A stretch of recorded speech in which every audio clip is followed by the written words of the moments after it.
Hey guys, what do we do when we're feeling a little bit flat? This is Rocky, my dog.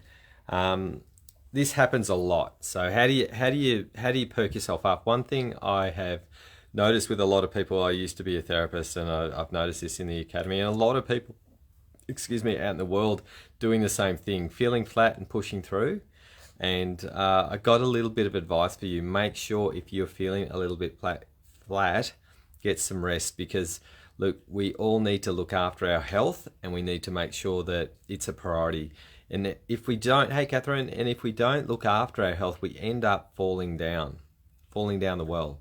And I've worked with a lot of people to regenerate their health and get them moving in the right direction so they can actually feel better about themselves and get themselves in a position where they actually feel good physically and they feel good about themselves on the inside. So if you're feeling a little bit flat, usually what happens is we go and see someone to go and get some help. We might go and see a doctor, naturopath, herbalist, acupuncturist, all sorts of things that we can choose.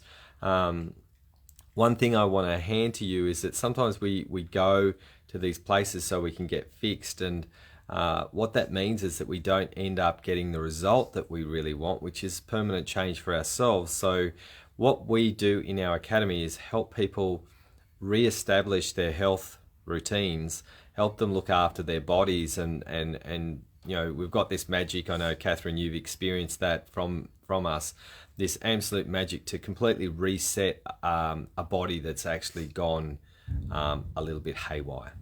So the most important thing that we give though is how to make sure that that is maintained, and this is what sometimes the therapy model struggles with. That I focus on with the therapists that are in our academy to help people get that long-term change, which is more about not relying on the therapist. You're actually utilizing the therapist really, really well to actually make sure that you're looking after the way in which you approach your life.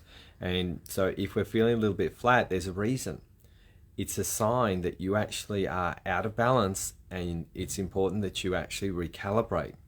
And if you don't, and I've seen this lots and lots of times, I've spoken to people about this, if people don't recalibrate, is we get a bigger test, and that bigger test can be a cancer, disease, all sorts of things that can come up simply because we haven't recalibrated enough. So our body comes up and says, well, we're going to give you a different choice.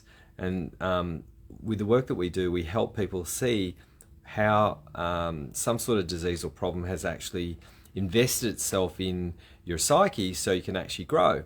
And this is why people come and do personal development or want to go and see someone to help them recalibrate and reset who they are, what they are, and why they are. And it's really important that we need to learn this because we're not taught how to look after ourselves. There's no system that says these are the things that you need to do to make sure you look after your body. So we have to go and research it and find our own way to get there. And this is what we do with our academy. We help people find their unique way of getting their health in order psychologically, physically, emotionally, and walking it. And if you want some help with this, come and catch up with us. We don't buy it. What we do is we just have a look and just see whether what we do is a fit for you, so you can actually completely revamp the way that you are with your health. This is just one aspect that we do. It's not everything that we do. That health is the most important thing that we have to have in our life, because one thing that if we want to have our life the way that we want it, health is actually something we take for granted, and it's something that should be the pinnacle of our life, because if we don't have health, we don't get too far. All right, have an awesome day, guys.